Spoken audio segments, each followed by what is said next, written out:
We're told that creative talent is something you either have or you don't. Ela Thier has spent the best part of 40 years proving this is one of the most damaging myths in any creative life, and she's built an entire film school around taking it apart. Ela is a writer, director and actor based in New York and the founding director of the Independent Film School, which has now reached more than 65,000 artists. Her films include Tomorrow Ever After and Foreign Letters, and her latest 109 billion followers, starring Oscar-winner J.K. Simmons, launched this year in 2026. Her first book, How to Fail as an Artist, My Best Tips, is part memoir, part playful insight into how to navigate a creative life. What makes Ela such a great educator is she has lived every stage of the things she now teaches. She grew up a wild weed, her mother's phrase, a third child to a single mother, raised without much supervision and without anyone correcting how she did things. This fueled her creativity.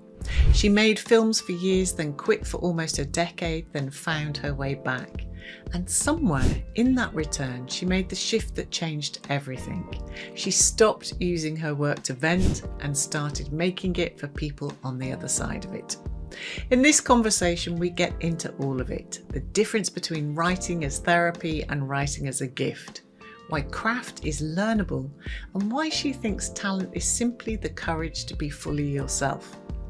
How she's built a creative life that keeps the rent and the real work in two separate hands, and why she believes that's the kindest thing you can do for both.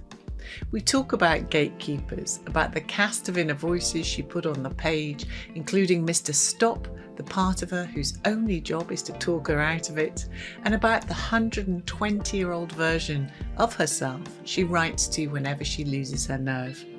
If you've ever stood at the edge of giving up on your work, or you're standing there right now, this one's for you. Thank you so much for joining us. Would you do us the honour of introducing yourself and tell us a little bit about what you do and where you're coming from today?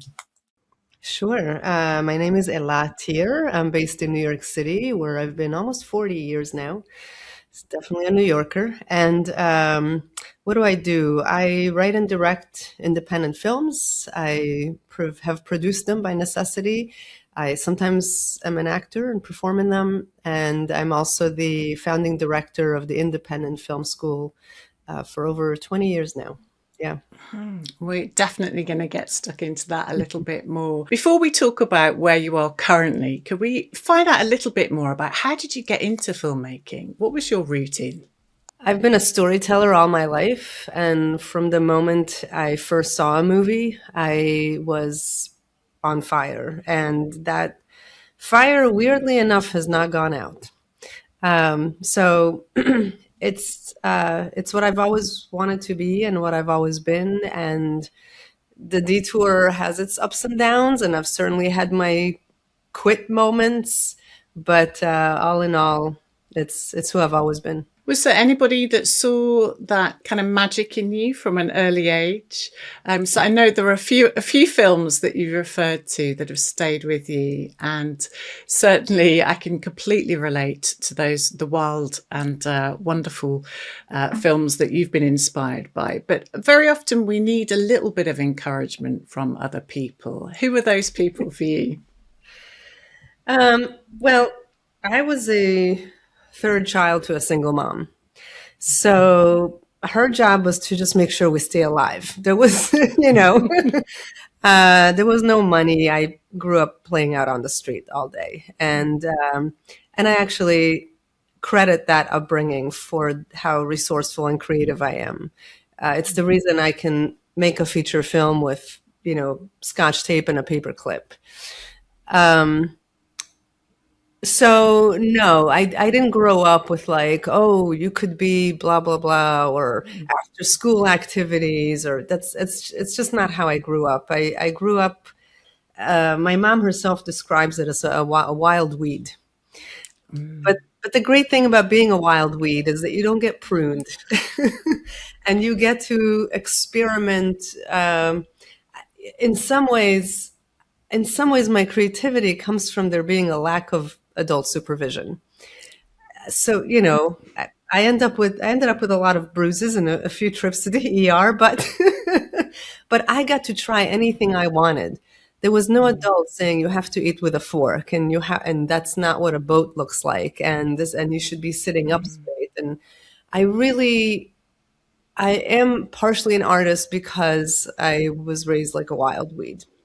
I That love that said, phrase. Wild that, weeds, that beautiful. said, I it would be false not to. So my mom was single. She remarried when I was 3 to a dad who adopted the three of us and raised us as a dad.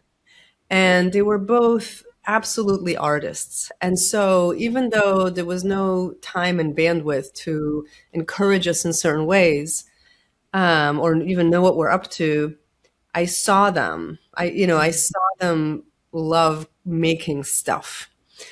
And yeah, so I do feel like I grew up with artists, and it was sort of the air I breathed.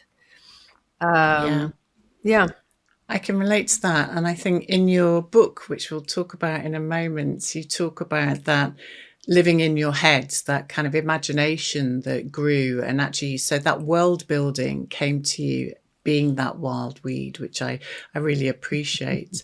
And I think for people who don't make films, I think understanding the craft of it, I think, is interesting. And I think so going from being a storyteller to actually learning the craft, where did you learn how to build story using film?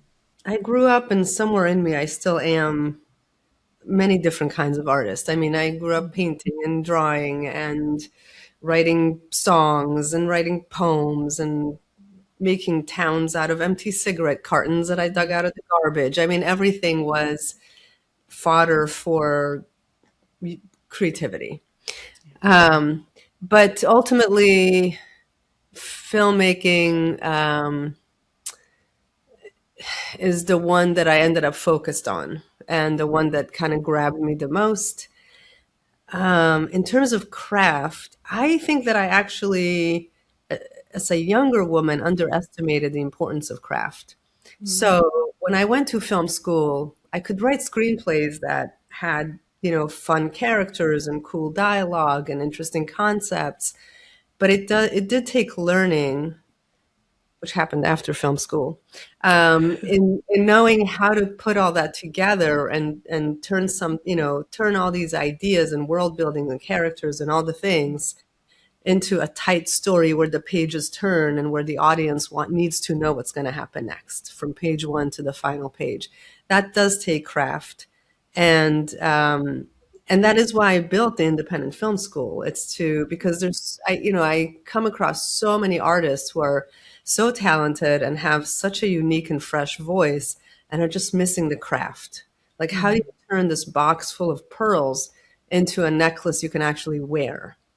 But the craft is the easy part. It's learnable. You do need to learn it, but it is learnable. That's not some innate Yes. thing you're born with. Yeah. Wonder if we were to zip back in time, what would you say are the connecting threads in the kinds of stories you like to tell and the kind of characters that would appear in the work that you think still kind of haunting you today? That's been a journey. I actually think that my big turning point as a writer happened in my 30s because up till then I was using writing the way most writers use writing, understandably, which is as a place to vent. You know,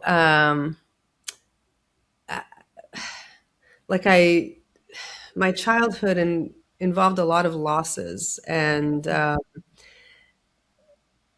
lot of my stories were like unrequited love and like all of that, and it's like it's understandable, but I became a grown-up writer, and at that point a much better writer when I stopped thinking in terms of what I need to get off my chest, when I stopped using writing as therapy and I started to think about my audience. Like, what does my audience actually need to think to, what do they need? I don't think they need unrequited love. I think they need to see a really fun friendship between three really powerful women who come together.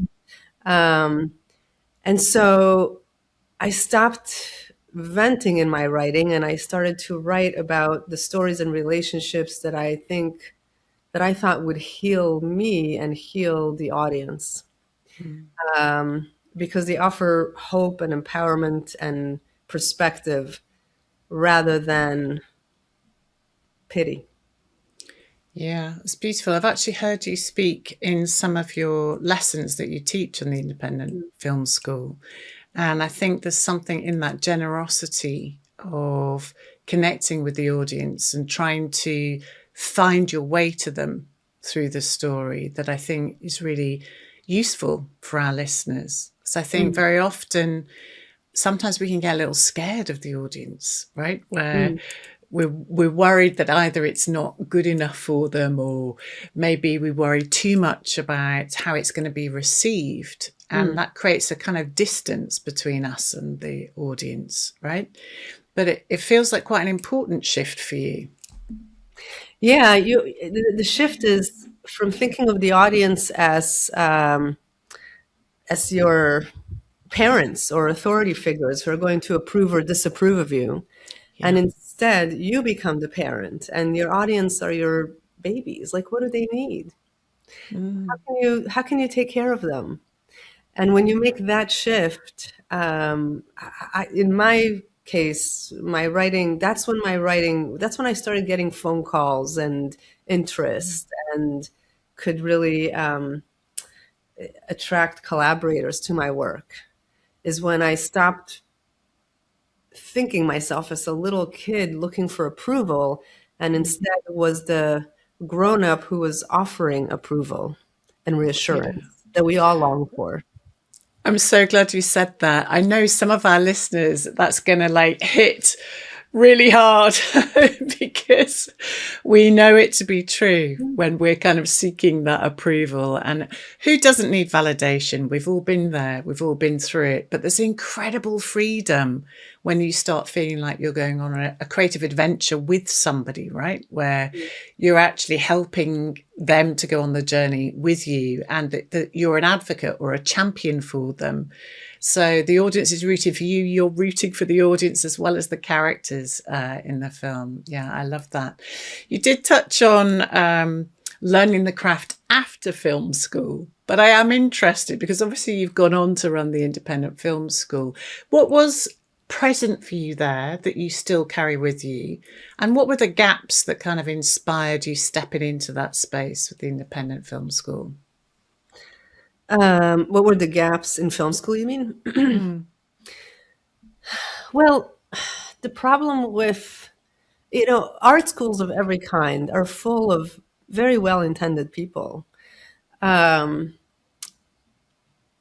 and what do I want to say? And it's entrenched in these very well intended people are stuck in these institutions that are entrenched in centuries old misinformation about creativity.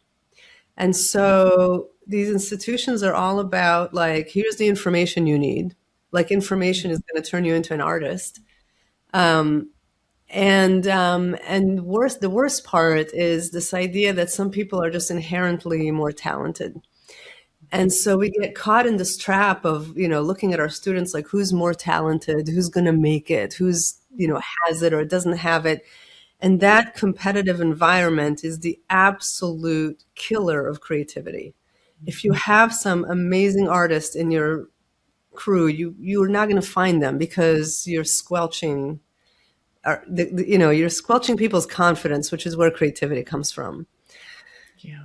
So, so we don't need info dumps, and we don't need competition. What we need, and the independent film school is basically, I over the years created the programs that I wish I'd gotten to have. Mm. Um, so our ethos is that every human being has talent and creativity that if you create the right conditions, they can unleash and enjoy. And um, what do I want to say? I have time and again, and my coaches see it too these days. I'll see somebody who shows up in our school whose writing is just awful. It's just awful. It's like full of cliches and lack of clarity and what is this about? And it's venting. It's just meh, you know? And I figured out over the years how to find the writer in there who's like wanting to come out. And if you really, really believe in someone, no matter what they present to you, they will surprise you time and again. They will surprise you. If, like, one of the things we do when we look at someone's work is we start by identifying what's good about it. We always start there. And even if it's a complete mess, there is something in there that is good, even if it's the intention, even if it's what the writer was trying to do. You want to identify that, because if the artist understands what they're doing well and what their strengths are, and they can lean into it, that's when they come to life and the confidence has a chance to develop. But I have seen over the years, time and again, writers who anyone out there would write off, right away, who ended up with work that makes entire groups laugh and cry and just stick to your ribs kind of writing. We've come out of film school, and I'm just wondering, because I know that you had a break for a while, right? Where you, and I know that there's something in that break that also has informed kind of where you are today. So, how did that come about? Because I think that was before you set up the film school, right? Yeah, I mean, after film school, I did what most film school graduates do, which is that I quit. Um, you leave so demoralized and discouraged and not connected with the network. I mean, I was painfully shy, you know. I didn't leave film school. I'm not going to blame film school for it, but I had my challenges, you know, and they didn't know how to help young people who are trapped in shyness or, can't quite step out of it. So yeah, I did quit, and it was about a decade before I went back to filmmaking. It was about 7, 8 years before I went back to creative work, and The Artist's Way had a big part in it. Julia Cameron's book, and a lot of peer counseling work that I'd done, where I got to cry and laugh about the old wounds and all the things rooted in my childhood that held me back. So that by the time I circled back to it, I knew who I was, and I connect with my big why. I had a purpose, and um, what do I want to say? Um, yeah, by the time I formed the independent film school, that was 14 years after film school. That was 2006. No, wait, what am I saying? I graduated 92. I formed the independent film school 2006. Mm. I knew that what artists needed was more than like, here's the 3-act structure. Yeah, you need to know that, but you also need the encouragement, the support. You need to know what your big why is, because that's what keeps you going. Yeah. Well, what's your big why, Ella? What's my big why? Mm. We live in societies that are centered around fear and greed, and rather than human needs, and and we see the symptoms of it everywhere. Um, and think that um, I think that building societies that serve humanity and the planet and are organized around foresight and caring is not only possible, it's inevitable. Um, it's the only way we're going to survive as a species. So, my personal mission statement is to do my part as an artist in moving us in that direction towards a more human society.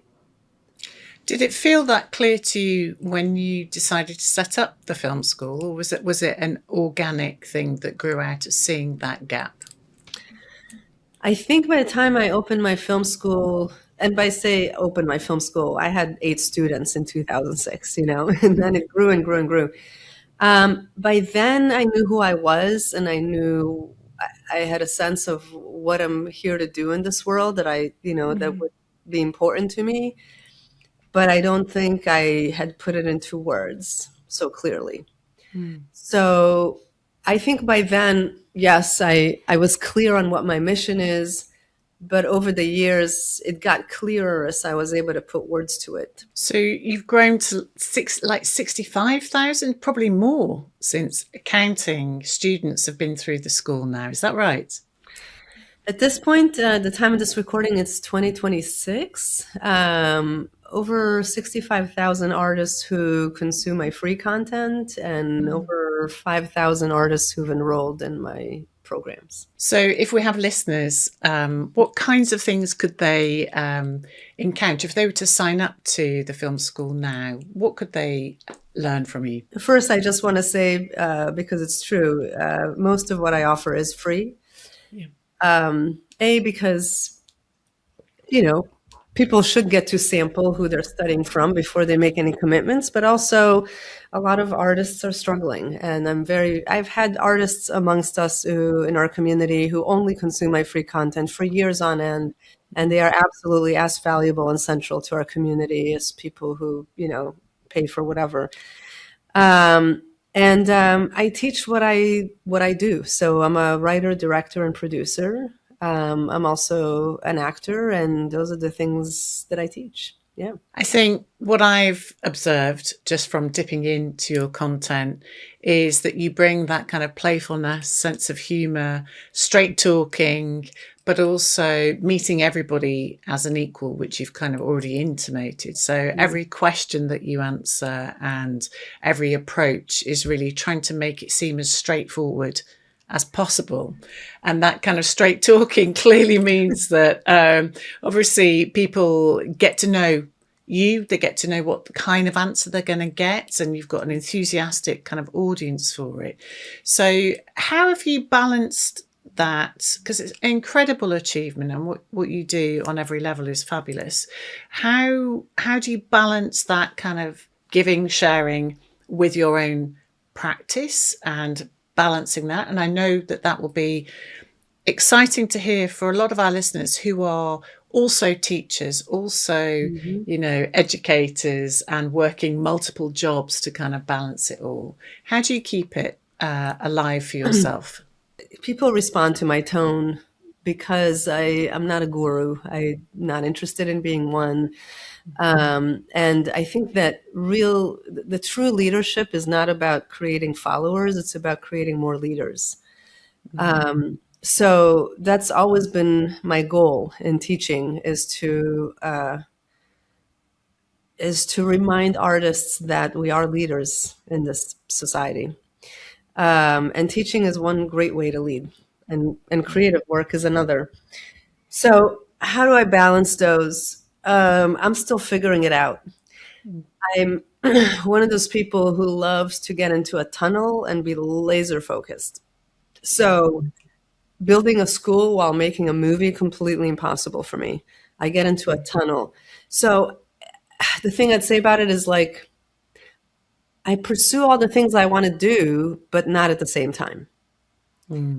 So I'm looking forward to writing my next script. Right now, I'm offering this like summer school for my school, and we're offering our all access pass. So my school needs me right now. That's where my focus is. Once we close the doors on enrollment for the summer, then I go into another tunnel and I focus on writing my next script. So you go deep with one thing at a time. Yeah, makes a lot of sense. Great. So how did that stack up then in relationship to how did you make time to write the book, which we're going to touch on, which is How to Fail as an Artist, My Best Tips, which I have here, and I'm opening the cover so you can see the full cover too, because I think having obviously read the book, but also I have it open because what I really loved about it was you're also teaching in the book, in that I know you teach how to write scripts, don't you? And actually, some of your inner voices, which we'll call, you can name them for us. You actually write the script as a conversation between yourself as a character and all your internal characters. So there's a kind of teaching from your school and your own craft in the book itself. Yeah, amazing. So how did the book come about, Ella? I think teaching the craft is a fabulous thing for creatives to do, just fabulous. And I have become a much stronger writer by teaching writing, and a much stronger director by teaching directing. I think it really feeds you. And in some ways, you don't really know something until you've taught it. So I'm a big fan of artists teaching what we know, and also building up and empowering fellow artists is only going to empower you. So I just wanted to address that. Okay, the voices in my head. I have the book here too. What do I want to say? Some writers are plotters and some writers are pantsers. They write by the seat of their pants. And I'm very much the latter. I didn't plan to write a book. I was kind of in a creative rut. I was blocked. I read Big Magic by Elizabeth Gilbert because I was looking for some help, and it did just that. And while reading her book, I got so inspired that I wrote a chapter, the first chapter of this one. And I thought, I kind of like this, and I'm not an author, I'm a screenwriter, but I ended up writing another chapter after that. And I liked it. So I wrote another chapter after that. And the book just kind of honestly showed up. I was taking dictation. I just got out of my own way and just let the book show up. And as I was writing it, it became this blend of a memoir describing my 5 decades in life as an artist and how I developed over the years. And I guess because I've been teaching for 20 years, there was no way to not think about my readers and do this for them. Like what do my readers need to hear right now? It's so ingrained in me. It's intuitive. And what my readers needed, I think, besides the encouragement, is honesty. And as I was writing the book, I was hearing all the usual voices in my head of like, this is crap. This is a bad book. No one's ever going to read this book. You're wasting your time. You're going to waste everybody else's time. And I was like, all right, let's hear it. That's part of the process. And so I started putting those voices on the paper, and those conversations that I battle inside my head became very much part of the book, so that besides being a memoir and a pep talk and real life advice, it was also a chronicle of what it was like to write the book as I was writing it. There was no planning involved. There was no planning behind this book.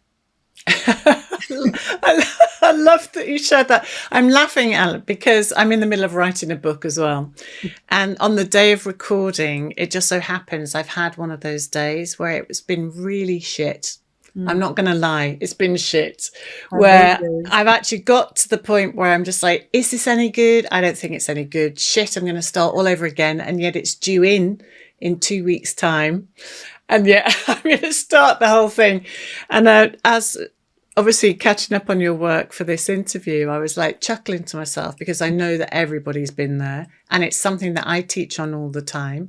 But I also know it's incredibly important because I too am writing a book for creatives, but mine's not memoir in a sense, in that I think that's the one thing I really loved about how honest you are in yours, is that you go backwards in order to go forward, and you time travel all the way through, right? So, which does reflect creativity in and of itself, doesn't it? In that you're taking a few steps forward, and then suddenly a past self shows up and you undo all the good work, and then you have to start again. So I love the fact that you're dancing through it, and there's a very sort of awareness of when you feel self-indulgent, and then there's a moment of like sheer ecstasy, joy, the fact that it's whipping off the page. And you mentioned your husband reads some and gets inspired to go and do something as well. And so we have that real sort of ebb and flow of emotions, which is part of the navigating that roller coaster, isn't it? Which is really, it's a challenging thing. But so you said you didn't have a plan, but at what point did you think, I need to get a publisher involved? Or did the publisher find you? How did that come about? The book is self-published. Okay. Yeah, the book is self-published. And that was always the plan, because I waste too much time on gatekeepers as a filmmaker. I wasn't going to make this yet another arena. And I haven't published a book before, and I knew that it was going to be an uphill battle. And this day and age, I could be wrong. I don't think I need a publisher to, put the word out. I have an audience. I know my audience. I know how to market what I do. I wasn't going to wait. I wasn't going to be sending query letters and waiting on somebody to approve it. Yeah. Yeah, I love that you shared that. I know you find the art world baffling sometimes. It is. This is exactly why I built the membership. Inside the membership, artists rebuild their confidence. They reignite their pride. They recover their sense of play and finally feel like they belong. They land studio visits, sales, shows, better fees, stronger relationships, and a genuine sense of agency. Here's how it works. You get the online membership hub on your laptop or phone and gain instant access to every live session, replay and worksheet, as well as an active community, so you're never stuck waiting for an answer again. You get weekly advice sessions with me where you can ask me anything you're stuck with, and I'm going to give you straight, honest answers. And you get coaching with me at an affordable rate. Plus, there are real-life meetups, expert webinars, monthly studio visits with members, and 4 guest artist studio visits a year where you can ask your own questions live. And the best bit? It's an affordable price every month, and you can cancel anytime. So please don't keep struggling on a loan. Try it. 2 months from now, you could have answers to things that have been holding you back for years.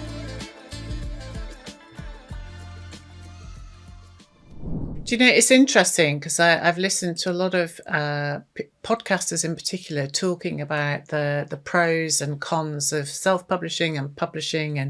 And one author I listened to had experience of self-publishing and doing really well for years, and then working with a publisher, and actually was really crushingly disappointed that actually it didn't feel like they got as much traction as when they were doing it themselves. And I think what you're talking about is community-driven connection, isn't it? In that you know your audience so well that you know what problems they need solving, what kind of content's going to be useful for them.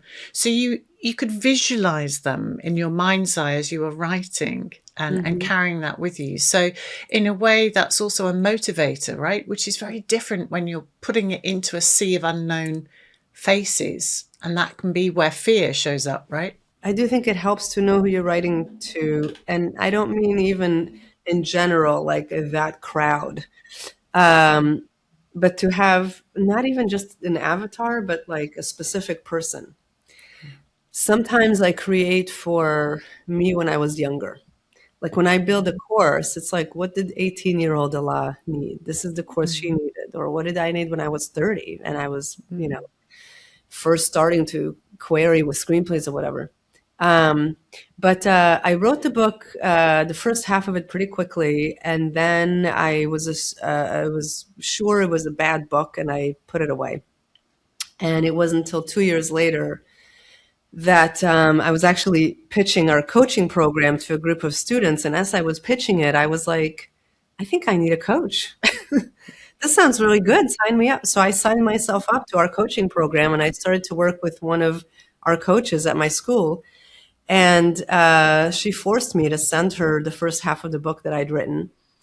And she read it, and she sent me a video of her with tears still going down her face, saying, "This is making me. This is so good. You have to finish this book."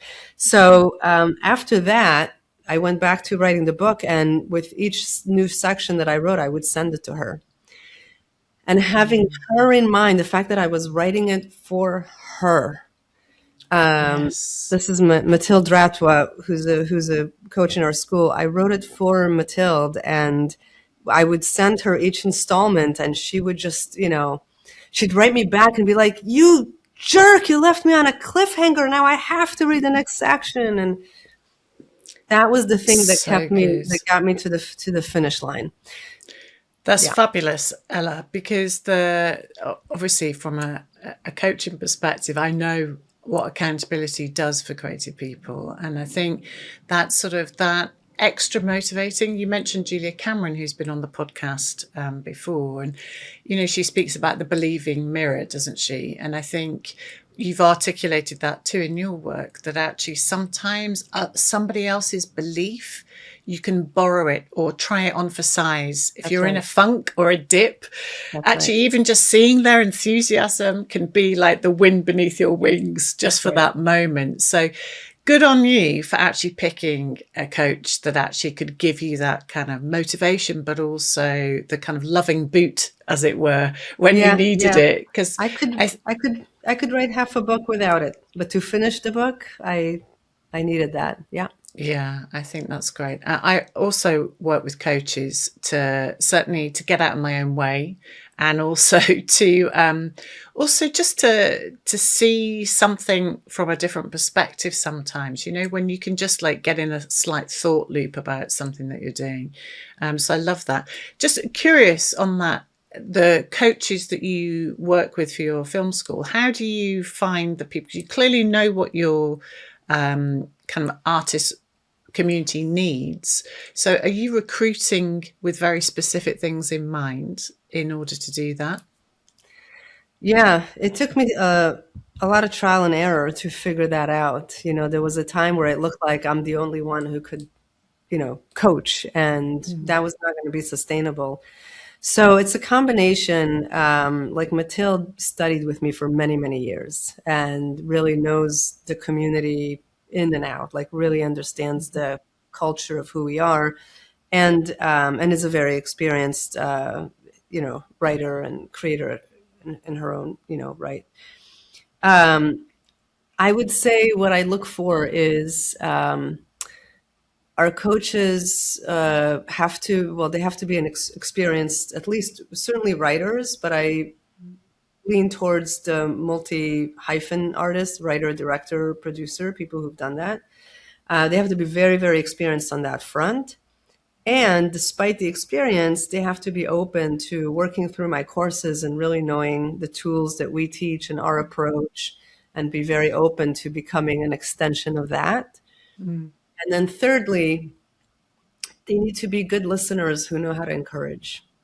Yeah. It's not just the knowledge base. And so I look for people who I would want to be coached by. That's who I recruit. Yeah. So you're not looking for someone to kind of project their methodology onto someone, but somebody to tickle it out of the person in front of them, which is like that's right. deep listening skills, but also the willingness to kind of believe at the very kernel stage. Yeah, got that. Sounds fabulous. So back to the book. You got the first draft done. How did you go about knocking it into shape? And so the listeners who are about to read it, I hope after this podcast, if we could give them a sense of how you ended up structuring it and kind of what you walk us through in the book. So firstly, kind of curious as to how the edit helped you kind of map that out for the reader. Yeah, I'm about to say something that will either make you really happy or really upset. We'll find out. While I was writing this book, I also read a book called Writing into the Dark. And the author's name escapes me right now. Writing into the Dark, I was very influenced by it, and he talks about writing without outlines and without revisions. You write a first draft and you get it right, and which is how I write scripts now. Amazing. So when I finished writing this book, I looked at it and I thought, I'll polish it up and dust it off, but it was one draft. It was, Amazing. yeah. Wow. It came That's out the way it amazing. wants to be. Yeah. I'm trying to think if there was any. No, it's you're reading the first draft. Incredible. Yeah. So, would you walk our listeners through what to expect and the journey that you take them on and what kinds of things they could learn? I think it was about 20 chapters in or something that I realized that it's a chronological memoir where the book is divided into 6 sections, with each section being a decade of my life. So I actually begin with infancy because I think what happens to us as infants absolutely shapes who we are forevermore. I start there. I taught, and then there's a section on my childhood, um, discovering that fame exists, and how that took the fun out of creativity, frankly. Yeah. Teenage years, which is its own section, and that's all about shame. Um, I think our society in your teenage years, that's when it has its last chance to suck any last bit of confidence out of you. That's when we go from being spunky girls who climb trees to smiling, quiet women who do what they're told. And then a section about my 20s, which was a very hard time in life. It is to, I think, a lot of people. You're supposed to be an adult, but you've never done it before, and you have no idea where to turn or how to do it. And that's when I gave up on really being an artist of any kind. And then my 30s was the resurrection, was my creative resurrection, and also when I really took on learning the craft and enjoyed it. Just put in an insane number of hours into knowing the craft. And then in my 40s is when I became an institution. It was no longer Ela Thier, it was a production company, it was a film school. It was learning how to pull collaborators in and work with people. And at the time of this recording, I'm in my 50s. Next time I blink, I will be older than that. And yeah, I have big plans and ideas, and we'll see what happens. Well, excited to see what happens next. But I'm curious as to the not. I suppose there's many inspiring things in the book, but I'm wondering, having read it and reflected on it since, kind of what do you hope that the readers will take away into their own creative lives? Well, the book had a huge impact on me. I was its first reader. And since writing this book, I wrote several, like I said, I was at a real dry spell and a real down point when I wrote it, um, creatively and otherwise. Anyway, after I wrote that book, I went on to write several feature films. I directed a feature film that I wrote with Oscar-winning actor J.K. Simmons. I'm now developing another project with him and another project with the producer who came on board. So my life completely took a turn as an artist after writing this book. And then I saw it having that effect on other people who read it. The second reader being my husband, who, after reading this book, booked a music gig for the first time in 20 years. He used to be still is a professional bass player, but hadn't played music in 20 years. So I saw that happen. And then I'm hearing more and more. The woman who edited the book said she kept having to put it down because it was so inspiring to her to do her work. I think the book gave me and gives people permission to just mess around, which is where our best work comes from. It's like as kids, we got into a sandbox and we made mud pies, and we weren't thinking about awards and how to make money off of it and who's going to approve it. We just liked the feel of wet sand on our hands and what and making mud pies. And when we can connect with that, we achieve our best work. And I think that that's what the book accomplishes. It just sends people back into the sandbox with some shovels and a bucket of water. Yeah, you talk directly about fun in the book. And I think for some reason, kind of we're very often shamed into thinking that fun isn't a serious thing to desire in art. And I think, it's funny because if it's not fun for you, I often think, why the hell are you, why the hell are you doing it? And I think, but also I know many artists who have literally changed the way we think or perceive the world, who had to commit themselves, and there may be serious issues or serious ideas at play, but there has to be some element of, I guess, that kind of digging deep and getting into flow state, which is a form of play, which is a form of fun. Yeah. Being in flow state, man, that's what we all kill for, right? So anything that gets us out of flow state, if you like, is that kind of distraction. And very often, as you said, that the quest for fame and wealth, if you like, is that distraction. And so success also has its challenges, right? And so I think you talk a lot about how you've kind of come to terms or thought through success in different ways. But you're also, I think we're in cut from the same cloth in that I personally don't use the word gatekeepers because I don't believe in them. I encourage people not to use the word, but you use the word very explicitly, and that you're very conscious of gatekeepers. But you don't believe either in waiting for gatekeepers' approval, do you? No, that's a game in futility. But I will say that as I've matured over the years, I've gone from being completely discouraged that they'll ever let me in to becoming like a rebel, like, I don't care if you let me in, I'm doing my work, to what has been, I think, a more, grown up stance of they're humans. How do I make friends with this person and reach them? It's not going to be a pitch or,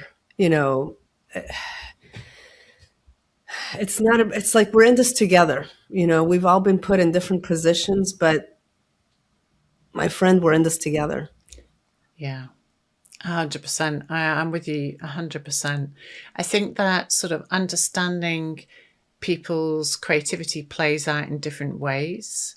And very often the people who are either in one of those roles that other people perceive as gatekeepers, they're just kind of figuring shit out themselves. In my experience, I mean, there are, in the film world as well as the visual arts world, in comedy and dance, there are people who really get off on power, of course, because there are humans in the world who like power and subjugation. But actually, as a percentage in the arts, it's not as wildfire as in other parts of society. I think, we're lucky in that mostly creative people kind of are generous, spirited people who want to do extraordinary things in the world together. So I think what I love about what your initiative is, Ella, which is not waiting for permission, giving yourself permission, but also understanding the wrangling of that is not always an easy inner world, wrangling that permission that you give yourself, but also that you're giving other people permission to be their own wild weed, which I think is really important. So I think that kind of idea of a career, if you like, what's your take on that now, particularly reflecting on what you've put in the book? Okay. Two different answers to that. One is the degree to which you want to organize your life around your artwork is in your charge. And it's okay to, be an accountant who really loves making handmade birthday cards. It doesn't make you less of an artist. And if you want to organize your entire life, morning till night, around your creative work, go for it. It's so. So the whole question of career, I think you have to be creative and true to yourself in terms of your relationship with the work. And then secondly, um, we live under capitalism, and which is another way of saying that I'll just offer my stance here. A small group of people controls most of the resources, and the rest of us struggle.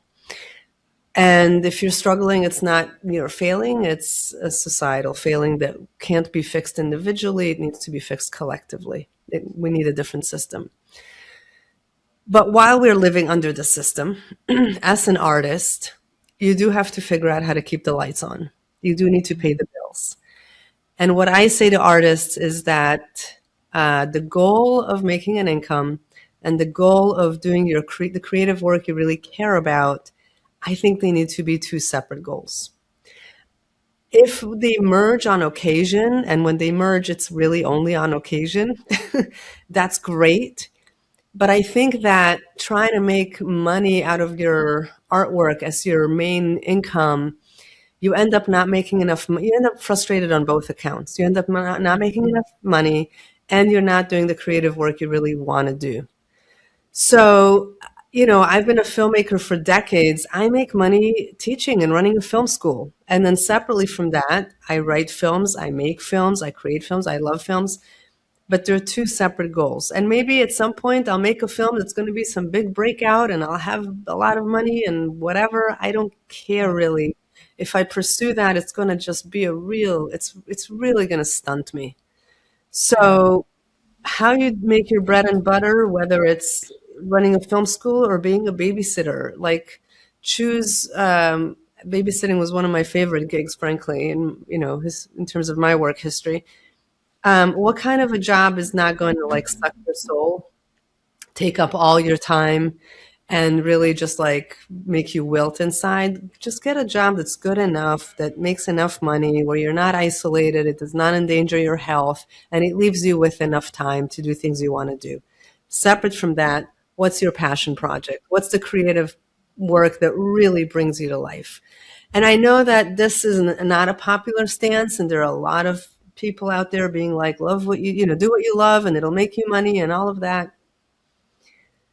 Yeah, I love running a film school. I am doing what I love. That's not my filmmaking work. That's my teaching work. Well, you mentioned Elizabeth Gilbert, and I know, you were thankfully inspired by her, got the book over the line, but she has a similar position, doesn't she, in that she doesn't think you should ask your creativity, we shouldn't put pressure on your creativity to deliver everything, certainly not at first. And I think I would agree in part that I think a lot more has to take place. It's not as simple as just giving up everything and then going all in on the creativity, because you have to ride that emotional roller coaster. Because when you open up a gap of income, let's say, suddenly your mind, your body might get thrown into scarcity, and actually it's very hard to think creatively if you're in scarcity, right? So that's right. A lot of other things have to be taken into consideration. So it's not just a case of, it's not just about money, is it? I think everyone in the creative industries has got emotional relationship to money. And, we have an emotional relationship to our creativity. And so, you have to be aware of the resources that you're drawing on to make your creative work. And if you put something into starvation method, you're not going to be tapping into the right amount of work. So I really understand where you're coming from. And it's great that you've created an ecosystem around. I don't see it as separate, like you're saying. I think it's you're one holistic creative who has created an ecosystem and a community around your work. And as you said, it feeds you when you're not in the middle of making a film. So it's not, hopefully it's not depleting you or depleting the creativity. It's you're choosing when you go all in, and you've also brought in other people to help balance it, which is great. I think there's something else in the book, in that playfulness, but I think what I got a real sense of is after that hiatus, when you went back to do kind of an office job, if you like, you came back with let's call it a playful determination. because I think that playful determination is something that I really love in creative people, because it can be, that seriousness of intent can be held lightly so that the work moves through you. Um, and you seem to have made some very deep works that also have that lightness of touch. And I think it's such a lovely balance. I'm just curious as to what were the conditions that you created for yourself to allow yourself to go deep and still be playful? Because when you're acting, you bring that kind of playful spirit. When you're filmmaking, you bring that. And when you've used your voice in the book, in the writing, you use that. Slightly cheeky, slightly mischievous, slightly piss-taking, self-deprecating, but also kind of knowing. But also, I like the strangeness in your work, I have to say, very much. But everyone who listens knows that I'm self-proclaimed. I like weird shit, and I think I like that side of your work that is really kind of pushing at the edges of something. So you clearly you got coaching. You also work with a therapist, but you put some things in place to allow you to go there. And you share some of it in the book. So I wonder if we could just tease out a little bit so people understand, because I think your story will help other people too. Well, first, I just want to say that I need to add that quote to the cover. Just have it say like weird shit. Yeah. Well, the sass and the spunk, they're in my courses too. They're everywhere because when I do my best work, I'm just being myself. So if I'm a funny person, it's going to be funny work. And if I'm heartfelt, it's going to be heartfelt work. And I do like about my work that it's a blend. My movies are always, there's funny and they always end as tear jerkers, like hopeful tears. All of my movies have that arc to them where they start funny and they crescendo into tear jerkers. I've more and more leaned into that with each film. That's just me being myself, which is, in my opinion, what talent is. Talent is the ability to be yourself. Mm. And when we see a lack of talent, it's someone who's just too scared to show who they really are. And they're checking off boxes and trying to figure out what they should say or should create or should, and the freer you become from the shoulds and can just, the way it comes to me is like, be the spunky girl who climbed trees and, was nuts. It's like, that's who I am. And when I do my best work, that's in there. Besides the book, clearly, what would you say is a good example of that spirit, Ela? Well, when people join our school, they receive what I call Tip Tuesday every week. And I've been writing a Tip Tuesday every week for 8-9 years now, almost a decade, every week, very consistent. There've been a couple of weeks when I missed it, and then we get a bunch of emails being like, "Did I miss Tip Tuesday? What happened?" And I describe Tip Tuesday as the things I wish I'd learned in film school, and that's because it's specifically written for our community. I give myself a lot of room to be me. Yeah, I might in a Tuesday talk about how to, create suspense in a script, but it's always going to be shared through my voice and who I am. Which leads me to plug, I totally forgot. So my plan is for next year to take the almost decade of Tip Tuesdays and we're turning them into a series of books called Nice. 50 Things I've Learned Since Film School. And so each volume is going to have 50 Tip Tuesdays. So that's my next book project. Fabulous. So in relationship to films, where does that spirit, or where you've allowed yourself to be really present in the work, can you name one, just in case our listeners want to go and seek that out after they've listened to the episode?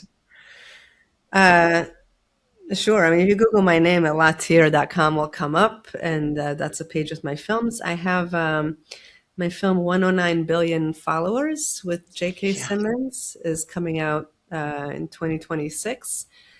And before that, it was Tomorrow Ever After, which is a film I star in. It's a sci-fi, kind of a grounded sci-fi about a woman who accidentally time travels from 600 years in the future. And the world she lives in, humans don't hurt humans. She's never seen that before. So the culture shock of living in of seeing our society and things that we think are as being totally normal, that she's shocked by. And I love that film because it's sort of, the dystopian future is actually the present day.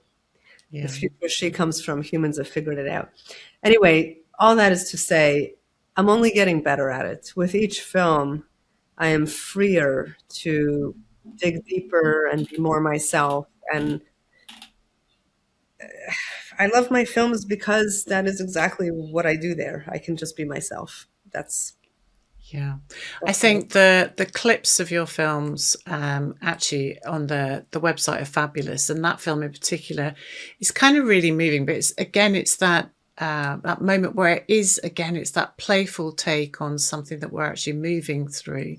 But there's a kind of that innocence that you bring as the character into that, I think, in a way feels a little bit like the state that we as creative people have to hold, really, isn't it? Which is that yeah. kind of deep knowledge and coming to terms with the way the world is, and yet that absolute kind of idiotic refusal to accept it or believe it, or like that, Incomprehensibly so. Yeah. yeah, that unwillingness to let it kind of thwart us somehow. So I thought it was a beautiful meditation on creativity itself as well as the state of the world. But you have this in the book, you speak to 120-year-old Ela. Ela. I wonder if you could say a little bit about that, because actually, have you read oh God, what's his name?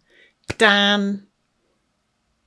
Oh, it's going to come to me. I actually did a course of his. It'll come to me. But he did a book with Dr. Benjamin Hardy, who he talks about himself. His book is called The Gap and the Gain, which I recommend to every creative person too, which he talks about himself living to 150. And I wondered, there was something in that kind of idea of actually us time traveling and your 120-year-old self. I wondered, how did you get to 120 as a number for a start? What was comforting about that number for you? Yeah, well, to be clear, the 120-year-old me, who's the character in the book, is not on her deathbed. She's at the peak of her career and has decades ahead of her. But she has the long view. It's a free write that I've done for many years. When I would get stuck, I would have a conversation with future me. And sometimes it was me in 20 years, sometimes it was 80-year-old me. I ended up landing with 120-year-old me. Probably because in Jewish tradition, in somebody's birthday, you wish them to live to 120. So that number has stuck with me. Yeah, you need her in there because, a lot of the book, I talk to the voice in my head that tells me that the book is no good and I should stop writing it. And so I had to have her come in and be like, oh, you wrote that book. And the thing she says to me in the book is, you're going to keep having fun writing it. You're not going to run out of fun. Keep going. Yeah. Yeah. I love that. And I also love the fact that you revealed the kind of unwillingness at first to accept that was enough, which I thought was incredibly telling.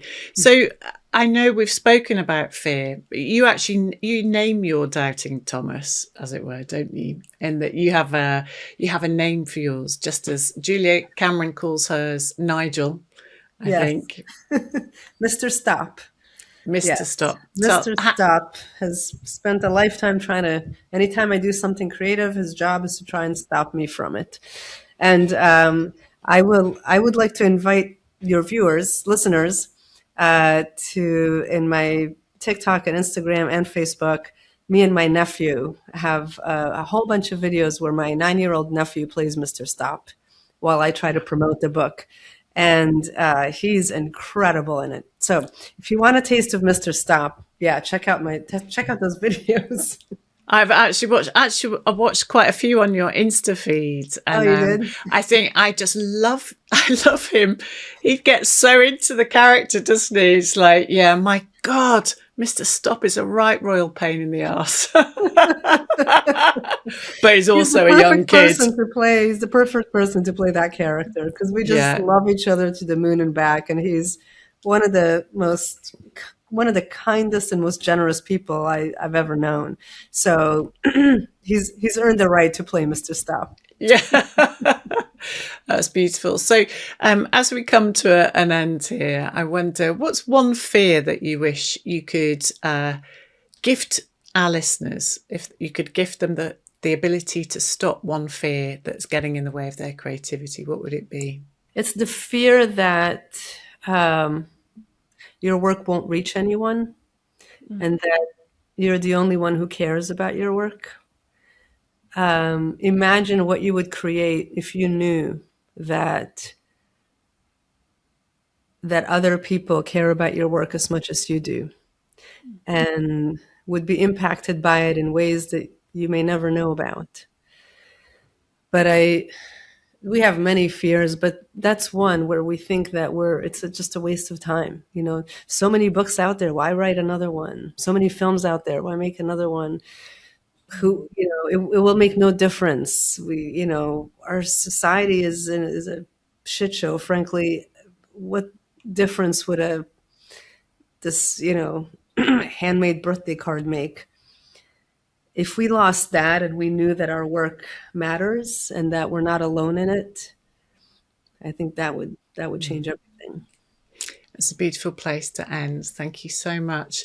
So I'm hoping that we're obviously going to include these in the show notes, but if you could direct people to stay connected with you, Ela, where would they find you?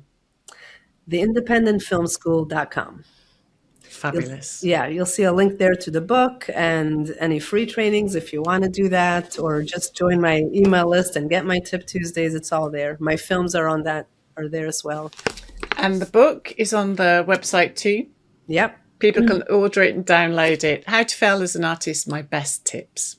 Thank you so much for joining us and sharing your wisdom. It's been an absolute pleasure. Thank you. What stays with me about Ela is that she's made peace with failure without ever making peace with quitting.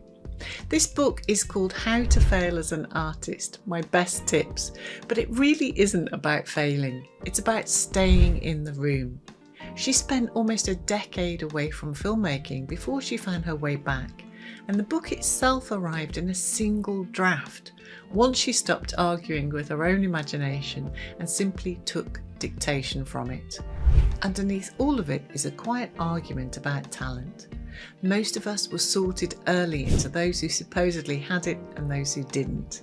Ela believes the opposite, that craft is learnable, that the writer or the filmmaker is already in there, and that talent is simply the courage to be fully yourself on the page. When she looks at someone's work, even work that's a mess, she starts by naming what's good in it, because that, she says, is where confidence comes from. And confidence is where the work comes from. She's just as clear-eyed about money. Keep the rent and the real work in separate hands, she says, because asking your art to also pay the bills is a reliable way to do neither well. The job is not the failure. Abandoning the work is. And then there's the fear she'd take from you if she could.